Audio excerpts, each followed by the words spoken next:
Update. Am I the a-hole for ghosting my girlfriend after she nearly killed both of us? Original post. So my girlfriend, 20 female, and I, 22 male, have been together for a little over 10 months now.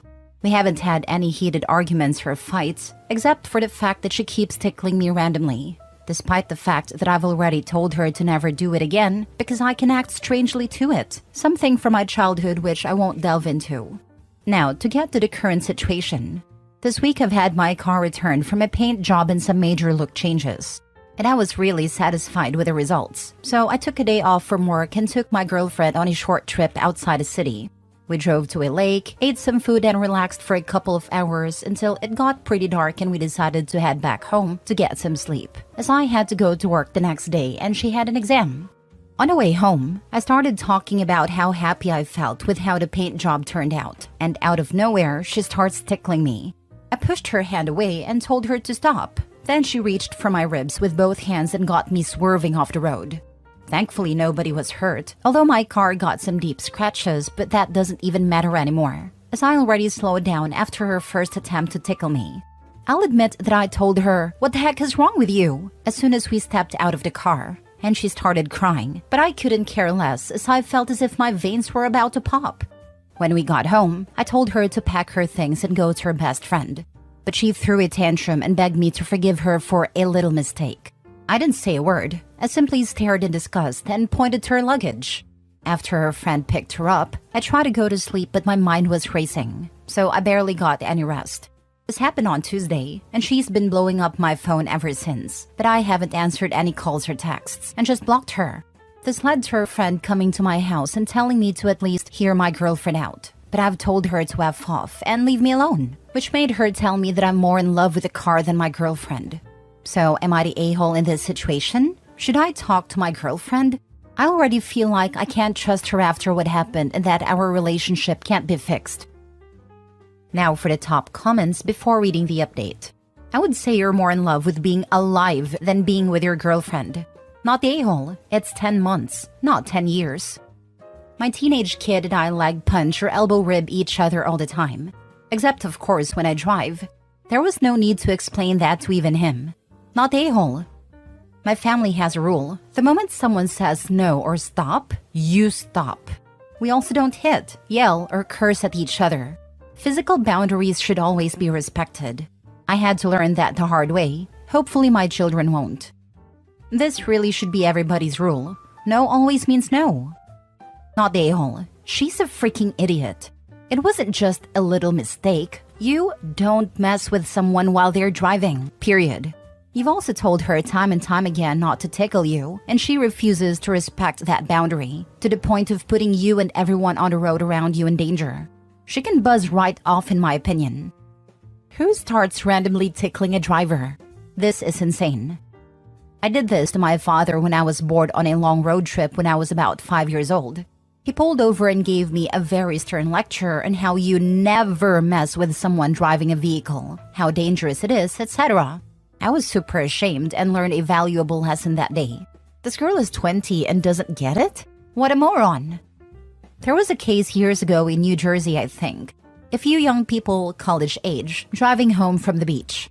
The driver wore just a bikini top, and the guy sitting behind her thought it was funny to pull on the strings behind her neck. Her bikini fell open. She reflexively grabbed at the cups and wrecked the car. Several people dead, including the dumbass behind her. Now for the update. Now to the actual update. After reading nearly all the comments, I took the decision to send my ex a message where I told her we should meet face to face. Some people suggested that I should file for a lawsuit, but my ex is still in uni and her parents can barely afford helping her. She obviously has done an insanely dumb stunt, but I don't want to punish her parents for it. The car is in the process of getting fixed and I can afford it without major financial issues. Still, I took screenshots of her messages in order for me to have some proof in case the situation escalates. We met earlier at a coffee shop. She looked as if she's been crying for a long time, but it didn't change my mind at all. What shocked me was the fact that she leaned in for a kiss when she saw me, as if nothing happened. I stopped her and told her that we need to have a serious conversation. I explained that what happened wasn't because of the car itself, but because of her disrespecting my boundaries and not thinking for a second about what might happen if she did that thing. Besides that, I also felt disrespected by the fact that her best friend came knocking at my door to demand things despite not having any rights to do so, which led me to ask my ex if she told her best friend the truth, or if she lied about the situation. She said that she only told her friend that we had a small car crash and that I mad at her. Hearing that made me feel disappointed as heck, but I did my best to remain calm. I told her to tell the real story to her friends and family, and she raised her voice and told me that I'm accusing her of being a liar, something that led to a 15-minute discussion about how the crash was solely her fault and how she put our lives at risk.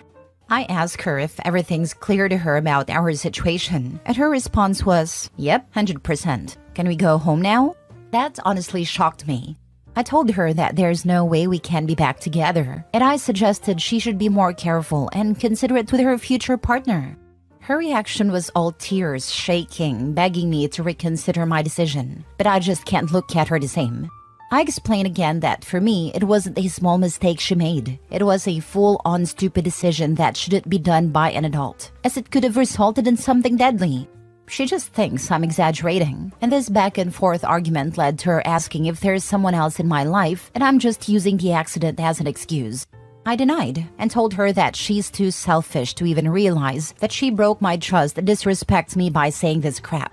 I left the coffee shop feeling like I've been talking to a wall, but at least I can't say that I didn't try to have a conversation. An hour ago, her mom texted me asking what happened, and I told her everything. I said that I don't want any money from them, but the only thing I'm asking is for my ex to keep distance from me. She apologized for what her daughter did and wished me all the best. As for her friend, from my understanding, she just came to my house without talking with my ex and whether she should do it or not. So I guess she just tried to be the main character in this whole story. Right now, I'm preparing for work, but my chest isn't heavy anymore. In case anything will happen in the future, I'll keep everyone updated, but I hope it won't be the case. Lol. Thank you for helping me navigate this weird situation, and thanks for all the kind messages. Hope everyone stays safe. Sorry if this wasn't the drama-filled update some people might have expected, but I came here with a desire to get some perspective in my situation and be as transparent as possible. Boundary issues aside, which is also a huge red flag, tickling someone while operating a vehicle in my humble opinion is ridiculous and stupid. You're better off, and I hope she continues to keep her distance. Make sure to change any passwords she may know of yours. Yeah, the fact that it's still not clicking with her that she could have killed both of them is a much bigger red flag. You'd think she was actively trying to just not listen or get it through her head, like Jesus. My ex-wife exhibited this behavior. OP was right to leave. This woman has a deeply flawed worldview and it's only going to get worse and more dangerous the older she gets. If anyone who is reading this has the same problem as OP's ex, you better take this next statement to heart. If you can't listen to other people and consider their feelings or respect their boundaries, and you're not willing to develop self-awareness and seek mental health help for your severe behavioral issue, you can expect for every single one of your personal relationships to end in disastrous failures. Your life will be a nightmare unless you actually put in the hard work to overcome this. You made a right call. Sounds like nothing was really registering with her. It's one thing to make a mistake and be completely apologetic and learn from it, but from your description, I don't think she was gonna learn anything. I'm glad her mother and him had a chance to talk. She sounds reasonable, unlike the daughter. Sounds like mom knows her daughter too. Probably heard OP's story and was like, yep, sounds like daughter, sigh. Good for you. She's not even mature enough for a relationship if she can't even take accountability for her own actions. That "can we go home now" was crazy to me. She has the mind of a child. Couldn't even fathom the idea of him not wanting to be with her after not only stomping on a previously placed firm boundary, but also could have resulted in serious injury or death. I hope someone shows her these threads, but then again, who knows if she's even capable of self-reflection. Next story. Am I the a-hole for saying I'll just happily date younger versus dating single parents? I, 33 male, somewhat recently became single after a 4-year relationship ended.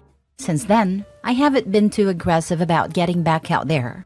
But 3 months ago, I downloaded Hinge and have had some convos and took a few women out for drinks, couple casual flings, but nothing serious so far. This past weekend, I was hanging out with some friends, and they asked me if I was dating again yet, and I told them what I said above. They were asking about how things have changed since I was last single, and one thing I mentioned was just that a lot more of the people my age were now parents, so avoiding that is harder, and I have to get used to a bigger age range to date. Whereas before, every relationship I've had we've been the same age. My friend Mandy, 32, who is separated from her husband and has 2 kids, seemed offended by it and asked me to elaborate. I told her, well, basically now I've changed up my range to 26 to 33, where before I would have kept it to maybe 1 to 2 years. She told me this was shallow and that 26-year-olds don't want to date someone like me anyway, and I should just suck it up and realize there's nothing wrong with being a stepdad. I have nothing against single moms. This isn't one of those posts, but I was just like, nah, I've had no issue with matching and getting younger women to want to go out with me. Nothing against single parents, but I'll happily just date younger since I don't want to sign up for that. She seemed mad and was short with me the rest of the day that we were all hanging out. Later on, our mutual friend Dan, whose wife is good friends with Mandy, told me that she told his wife that I was being an a-hole, and that my whole attitude is awful. Am I really the a-hole for that? I wasn't putting down single parents at all. I was raised by a single mom and have a ton of respect for them. It's just not what I'm looking for. And it hasn't been difficult so far avoiding the situation. Now for the top comments. She told me I should just suck it up and realize there's nothing wrong with being a stepdad. There's nothing wrong with being a stepdad if you're looking to be a stepdad. I'm not looking to be a stepdad. But there's nothing wrong with being a fireman, for example, either, if you want to be one. But if you don't... Exactly. Not the a-hole. Being a step-parent can be really hard. It's okay not to want to sign up for that. I had crappy step-parents. I love people who are self-aware enough to know they don't want to do it, so they don't date single parents. That's amazing. Speaking for stepchildren everywhere, thank you for staying away from our parents. We only want you if you want us. From the title, I expected you date super young, like 18 to 20. Your friend is delusional and insecure, not a-hole. She didn't strike me as delusional, insecure perhaps, but mostly as someone projecting her feelings and harder time dating on him. Nothing wrong with not liking his stance on it, but she doesn't have the right to demand he changes his dating criteria to fit something he's not comfortable with. It's not like he has kids himself and rejects single mothers. Honestly, even if he did have kids, he's entitled to date whom he wants. That being said, no child-free/less woman would be forced to want him back. That's how it goes for all of us. Not the a-hole. Your friend is insecure. You're allowed to have preference, especially when you don't want to be raising someone else's kids. It's crazy how offended people get by one not wanting to date someone who has another man's kids. No one's obligated to be accountable for that. Last story. Am I the a-hole for not helping my husband with his children more? When my husband, 35 male and I, 30 female, met, he insisted that he was not looking for a mother for his children. He said his kids have 2 parents, and he'd only want someone who can be a positive role model to his kids, who would treat them well. I never wanted children of my own, but I like children, so I agreed. We dated, got married, and I let them move into the home I own outright. We have been married for the last 2 years. My husband's ex-wife has had 2 additional children since we got together, and she hasn't really been a great mother to their shared children. My husband and his ex-wife have 3 children together. I work a lot, and in my spare time I like to go to the gym or hang out with my friends. My husband has been complaining lately that I don't watch his kids for him often enough, so he can have some free time too. His ex-wife has given him almost full custody because she's too busy with her new babies.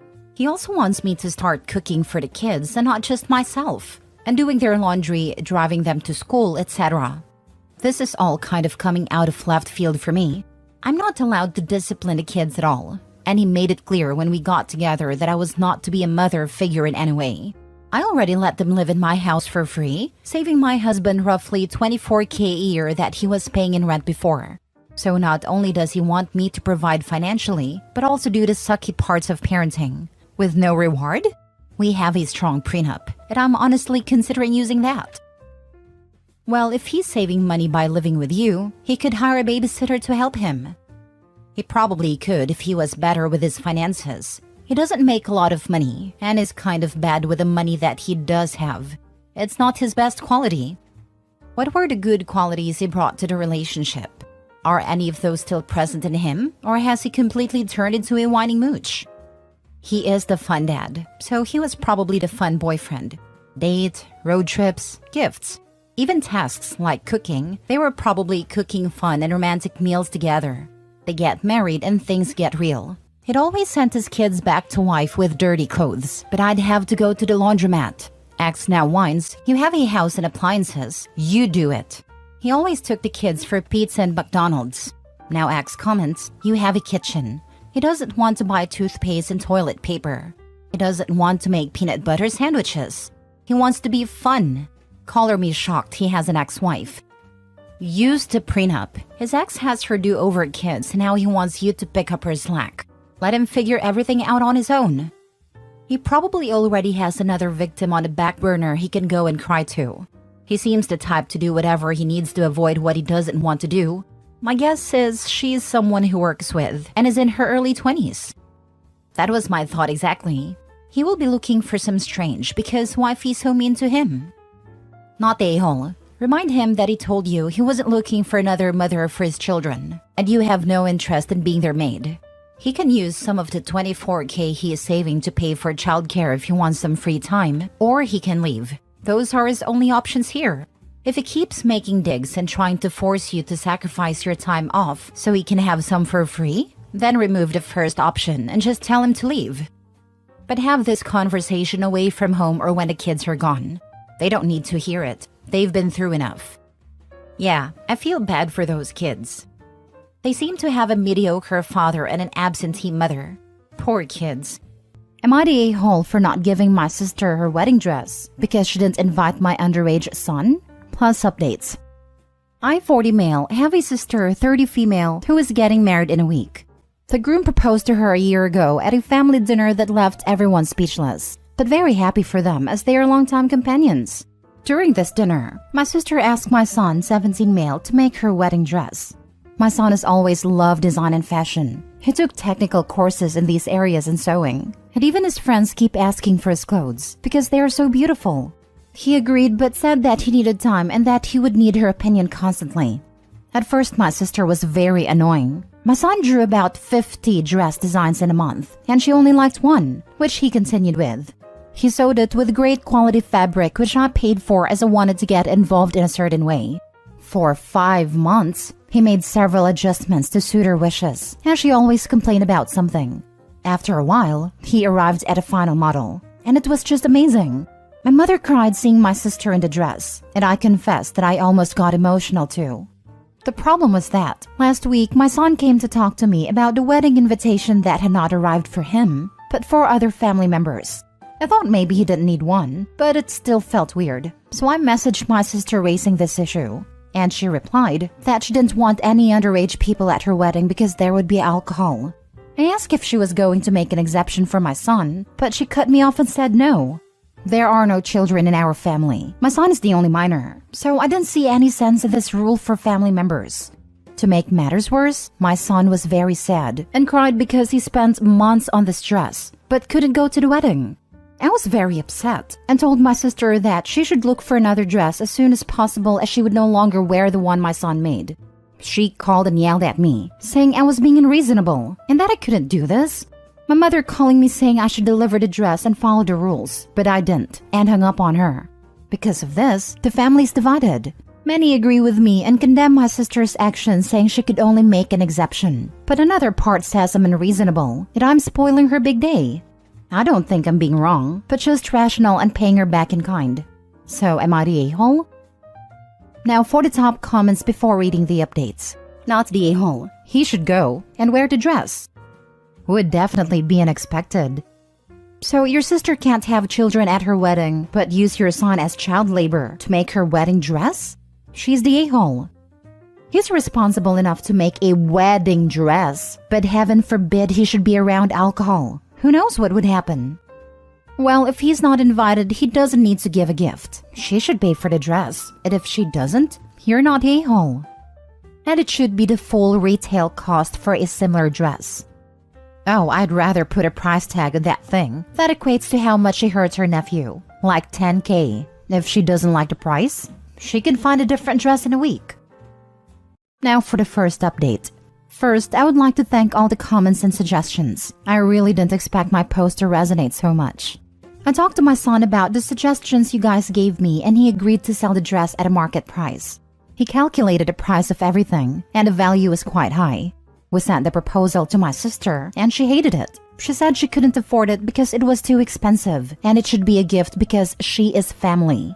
I responded by saying that it was too easy to say she was family to get a free dress, but not enough to include my son.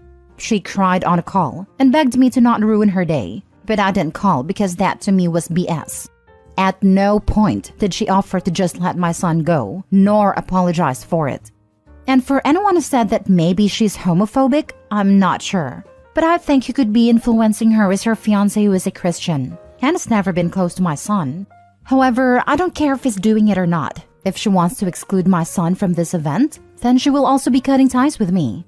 And for those who are asking for a photo of the dress, I'm sorry to disappoint you, but my son didn't agree and unfortunately I won't post it because of that. If anything else happens, I'll let you know. Until then, thank you all. If you don't mind, how much was the value of the dress? Also, you made a good decision. Wishing well for you and your son. Something around 22 to 25K.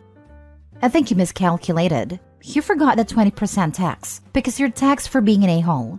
So that raises the price to $30,000.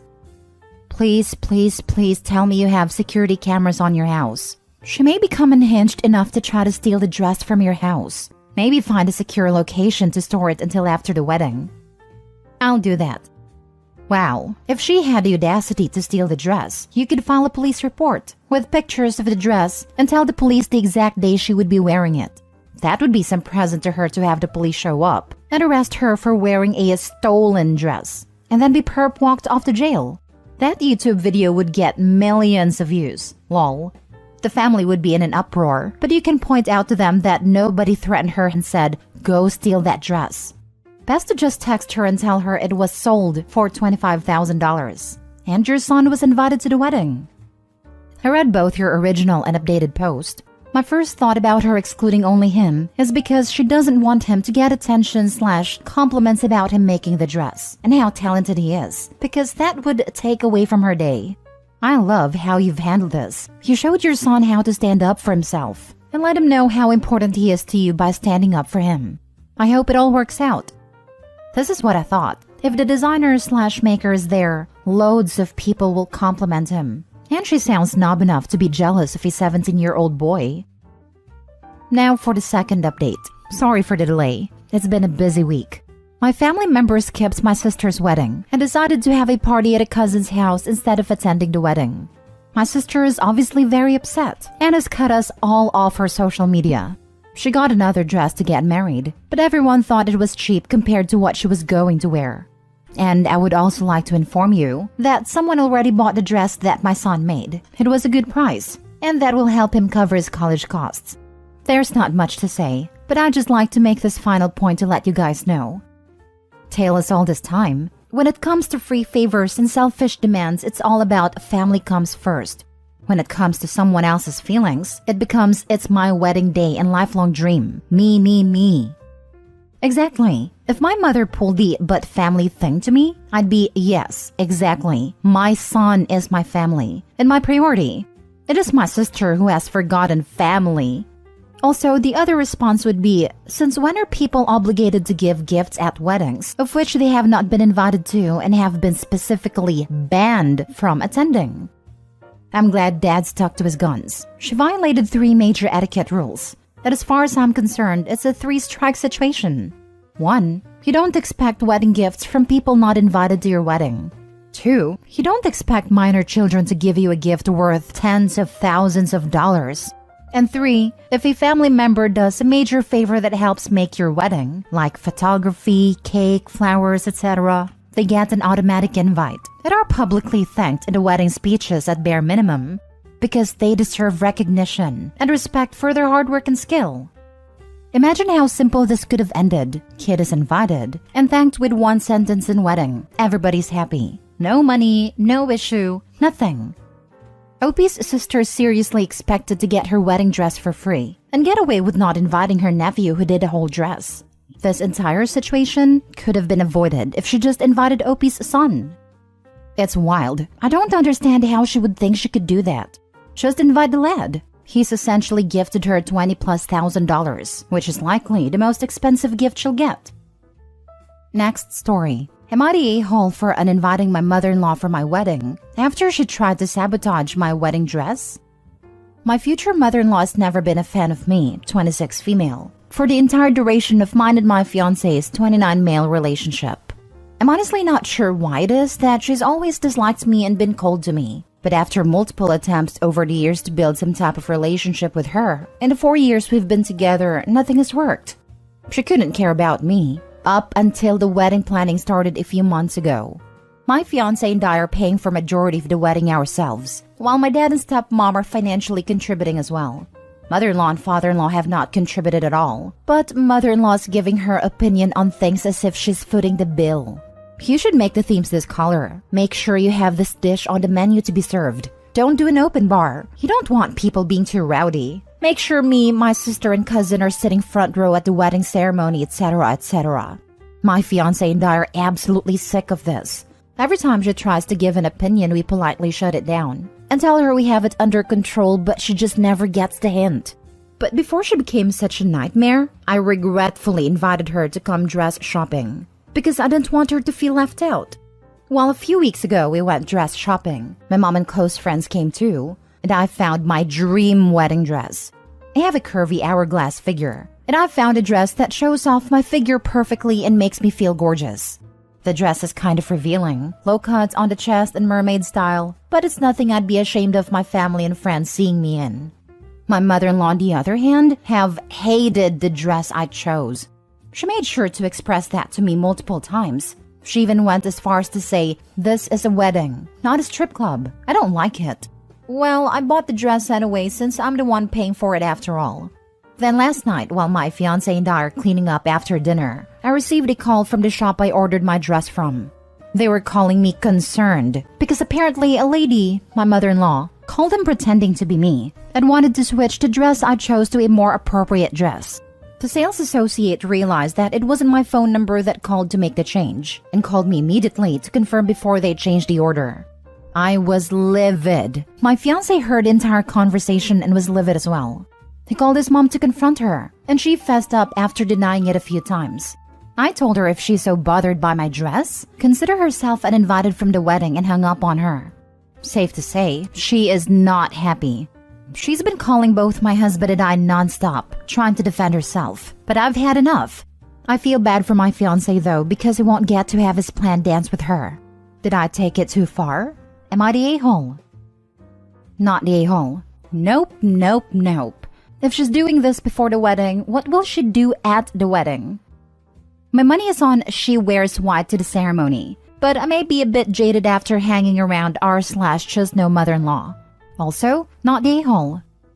That, or she spills something in Opie's dress during the wedding, and then conveniently has a more appropriate dress on standby. Definitely not the a-hole. Not the a-hole. An important lesson learned. Your fiancé is willing to stand up to his mother to defend you. Keep an eye on how he acts and reacts as this continues. While it would be an a-hole to set up something like this to test him, it is a test of your relationship and interactions. And it is entirely appropriate to use it as a moment to get a glimpse of what your future together may be. I'm not really worried about this. Before we even got engaged, I made it clear to him my expectations when it comes to his mother, because we both got the vibe she wasn't a fan of me. He's shown me over the past 4 years that he prioritizes me over his mother. He stood up for me countless times over the years, which has tried to make passive-aggressive comments to me, and has told her that we are a package deal, like it or not. Last story. Am I the a-hole for not wanting my stepson to move in? My husband and I have 4 children below 7 years old.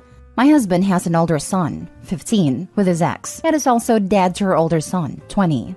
We live in a 3-bedroom house. When my stepson stays, he sleeps on a couch.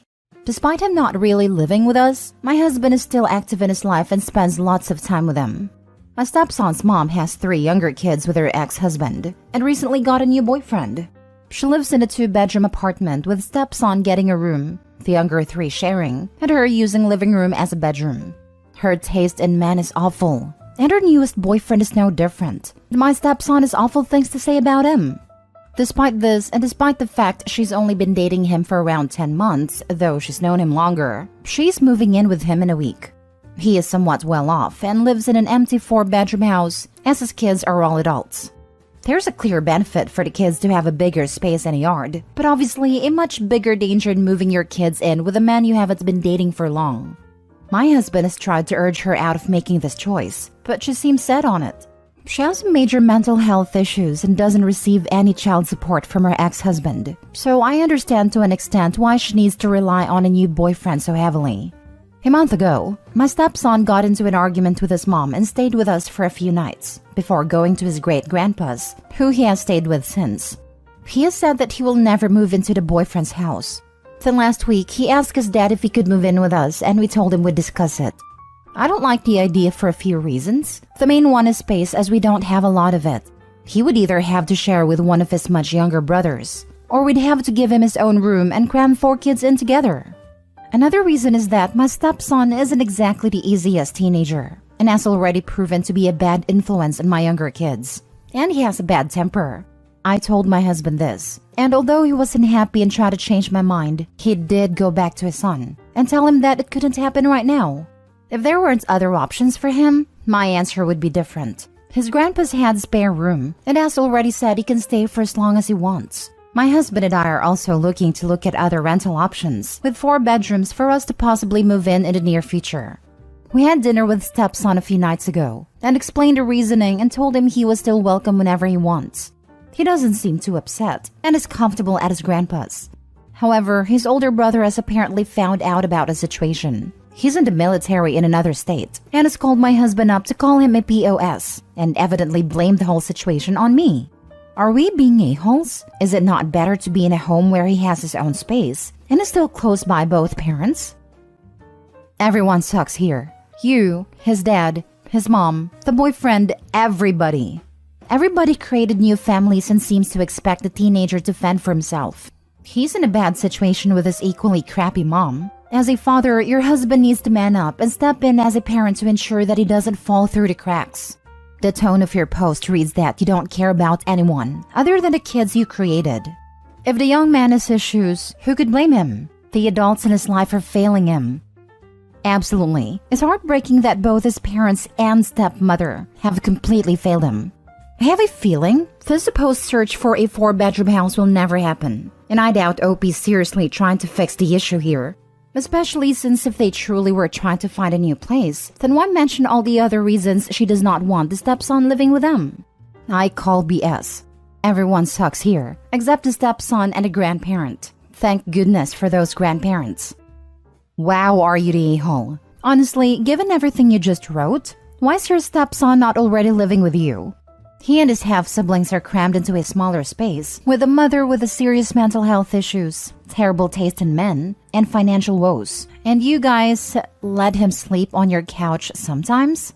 Honestly, WTF, lady? Of course he's not the easiest teenager. Look at what he's living through, with no support from his dad or you apparently. And now you turn him away knowing full well what a crappy situation he might be walking into? As far as your dig at his mom's choice in men, I guess that's accurate, because your husband appears to be an absolute crap dad, and I can't say much of his choice in women either. Am I the a-hole for cutting a family member off from a trust fund? 2 years ago, I won a considerable sum in the lottery. Not a scratch-off, the real lottery, to the tune of many millions of dollars. My state does not allow anonymity, and I have many relatives who are less than financially responsible. I knew if I didn't do something, I'd spend the rest of my life being badgered. So I set up a trust for my extended family with a good chunk. How it works is if family has an emergency, they call the trustee and ask for funds, and they assess the need and gives them the money if it meets the terms set in the trust. It's to be used in situations like someone being behind in bills, medical debt, unexpected car repairs, etc. It's to help them get through tough times or major life events, not for vacations or luxury purchases. One of my cousins, let's call him Dale, applied for $75,000 for a brand new loaded pickup truck. He was denied. This was neither an emergency nor was it necessary as he had a perfectly fine vehicle. They offered $5,000 to help with down payment and taxes, and he accepted and bought the truck. This was 6 months ago. Today, the trustee brought to my attention that Dale has never made a payment of his own for the truck. He waits 2 months until he's behind, and then applies for help. The first 2 times they gave him the benefit of the doubt, but now that it's happened a 3rd time, and they're rightfully suspicious. I told them to advise Dale that he can no longer get assistance for his truck payment and to get him some information on how to return it if he cannot afford it, and that we would help, within reason, to get him a much cheaper vehicle that he could afford. Well, this morning his sister Jessie sent me a screenshot of a post he made on Facebook basically bashing me, calling me a selfish prick, and ending with stating he can't wait until I die so he can inherit millions and dance on my grave. Not sure why he thinks that. Most of the money will go to my parents and then the trust, along with a few charities. So I decided to revoke Dale's access to the trust completely, as I don't feel comfortable subsidizing the lifestyle of someone who is actively hoping for my death. Jessie feels bad now for sharing the post and is asking me to reconsider. While Dale is fuming, my auntie said some choice words leading me to wonder if I'm an a-hole. Dale's father agrees with my decision, but many of our family split. What do you think?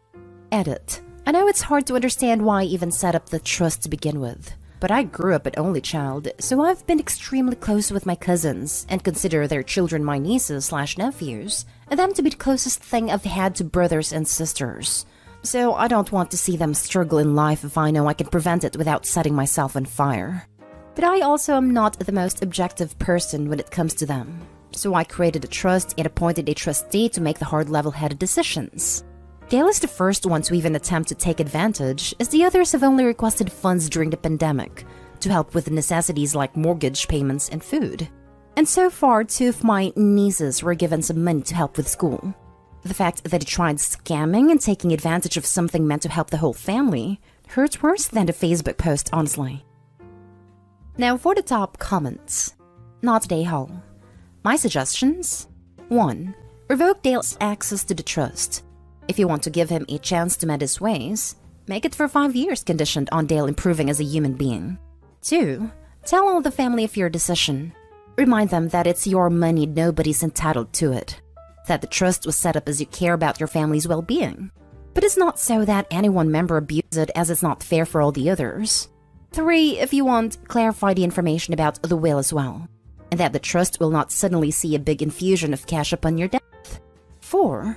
Finally, let everyone know that the rules apply equally to all, and that anyone who agrees with Dale is equally able to notify the trustee or you not want to access to the trust anymore.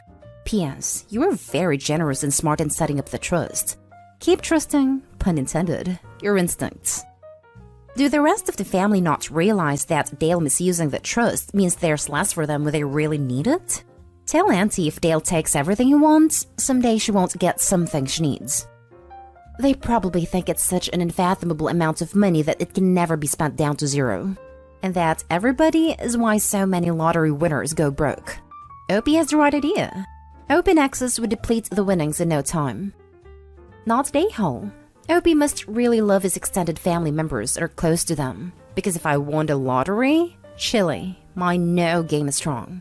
I have no problem telling people no. It'd be cheaper to hire someone to just say no to the family all the time. Not a-hole. It is your money. And while the trust was mainly done to avoid their badgering, it was still a generous act as they never had any right to the money to begin with. You allowed them access for emergencies, and Dale tried to take advantage of it and even then he still would have been allowed to use it if he didn't go on social media and post hate. It's his own fault. Facebook is not private, so he ran the risk of you seeing it. And if he can't understand that action of consequences, he shouldn't have access to your money, especially if he's clearly waiting for you to die to get said money. The aunt clearly doesn't understand that access to your money is not a given, even if you are family. Dale was acting entitled and broadcasted it to the world. I would have cut him off after finding out he was trying to cheat the system personally. You have no reason to feel bad for not wanting to share with someone so hateful. The only person at fault here is Dale. If he didn't openly wish for your death on Facebook, which was just plain stupid and spiteful, then he would still be able to use the trust for emergencies. Now he has to do what everyone else does and figure it out on his own.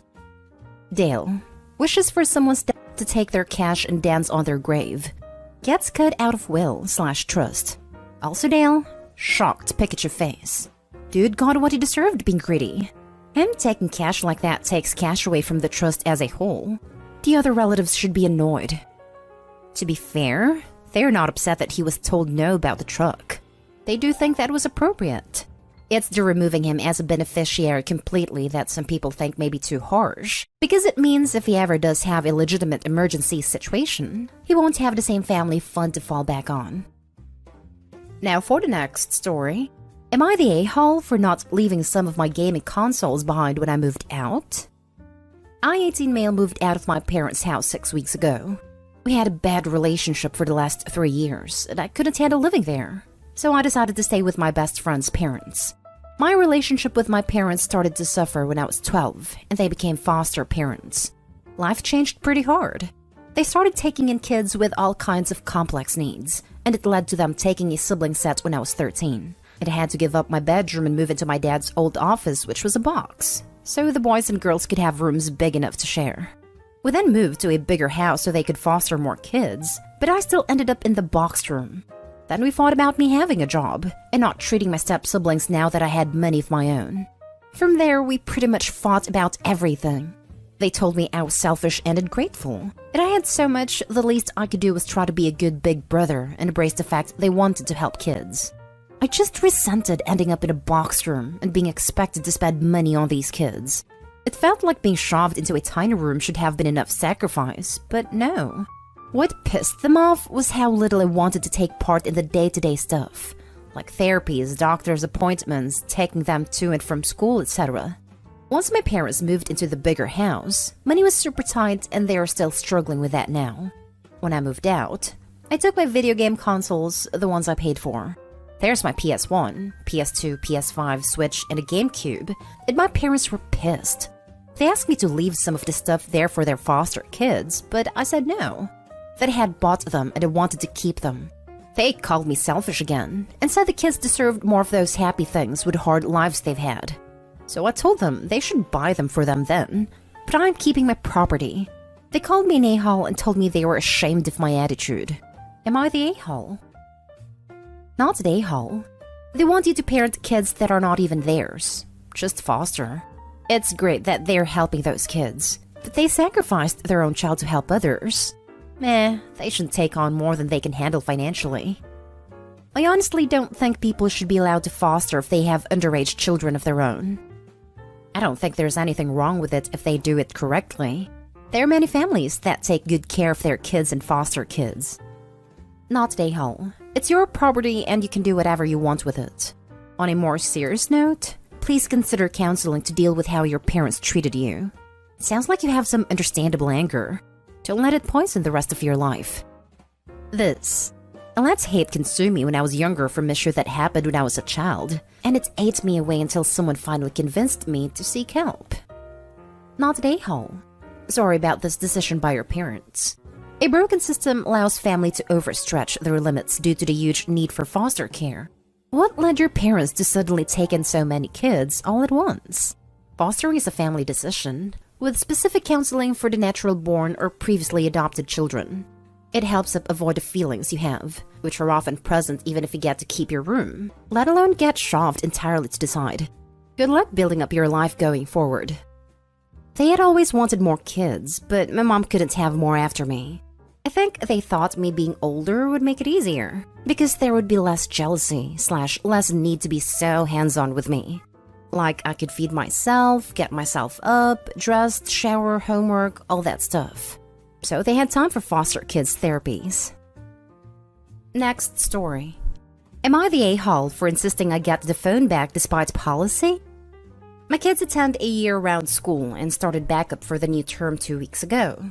My eldest, 16 female, ended up getting her phone confiscated for using it during class to watch TikTok. We had discussed this before she even got the phone, then had some issues last year.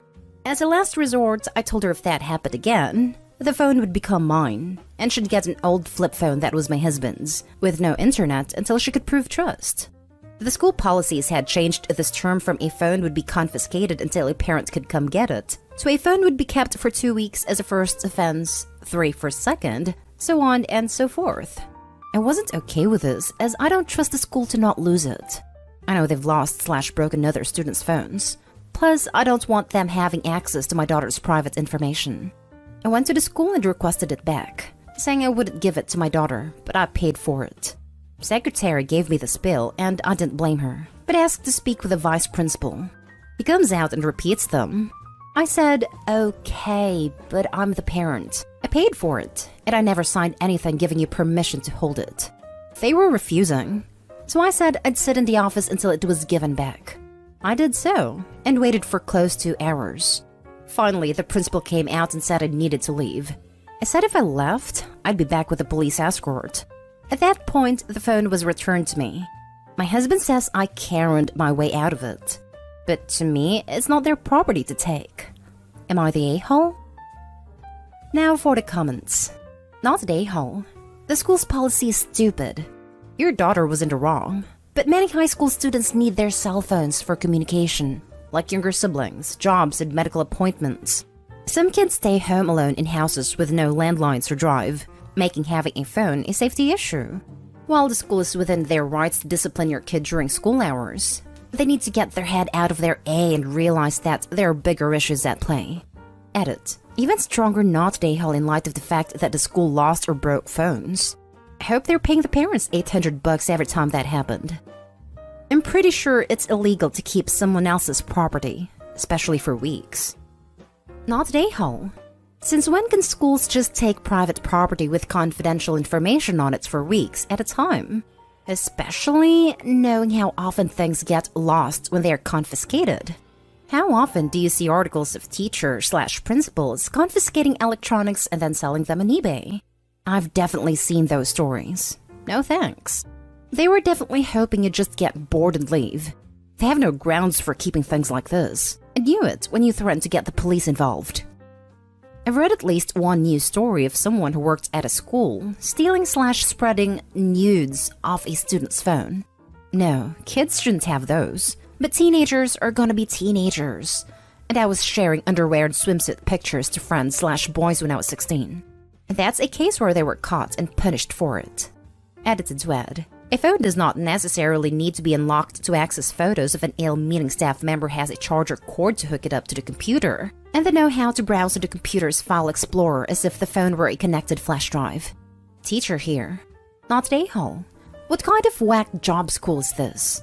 It is well understood in all the schools I have worked for that parents and teachers are a team working toward the same goal, the best interests of the child. Therefore, not only is the school's relationship with parents incredibly important, but parents should be looped in and consulted regarding both educational and disciplinary decisions whenever possible. You came in acknowledging that you agree that a phone should be confiscated, and ready to back that up at home by swapping your child's phone for a flip phone. So there should have been zero issue handing the phone back to you. I can't believe they choose this hill to die on. Just give the damn phone back. My god. Last story is titled, Am I the a-hole for not getting a tattoo with my sisters and inheriting our grandma's money? My grandma is super against tattoos, as she says they don't look good on women. My 2 brothers have tattoos though, and that's fine with her. When she found out my oldest sister, there's 4 of us, had a tattoo, we still don't know who snitched, she took my sister out of her will. So my other sisters and I made plans for the 3 of us to get tattoos in solidarity with our sister. I said I was going to do it, but then I realized how dumb that was and decided not to do it. They went through with it though, and they were mad at me when they find out I didn't do it. My grandma took them off her will, and when she died, my 2 brothers and I inherited all her money and estates. My brothers and I gave our sisters a little bit of it, but they want us to split it equally. My sisters have been pressuring me specially, because I had said I was going to do that tattoo plan with them and didn't do it. Am I the a-hole for not getting the tattoo with them? Also, would I be the a-hole if I don't split the inheritance equally with them? I already gave them some, but they want more. You're the a-hole. You were right about it being a stupid reason to do it. Especially if it meant your brothers got all the money. And your grandma's ridiculous. But they were mad at you when they found out you didn't do it? So you promised. They went and got it done, and you didn't. No, hey, I thought about it and I really don't want a tattoo. Maybe we could find some agreement to share some of the money with sister. You knew they'd be disinherited, and you'd get significantly more money. You shouldn't be guilted or coerced into getting a tattoo that you aren't 100% sure about. But this was about the money to you. If it weren't, you could have just told your grandma to disinherit you. Dude, it doesn't sound or appear to the outside that you changed your mind and forgot to tell them. It sounds like you talked them into getting a tattoo with malicious Machiavellian intent. You're the a-hole. You took advantage of your grandma's views on women to steal inheritance from your siblings. It seems like OP planned this, and it is almost funny how she's behaving innocent. Everyone sucks here. Your grandma sucks, you suck, and your family sucks. The only fair thing to do is split it equally between everyone. If you chose to keep it, go for it. But is the money more important than your family? If so, you'd be the biggest a-hole of all.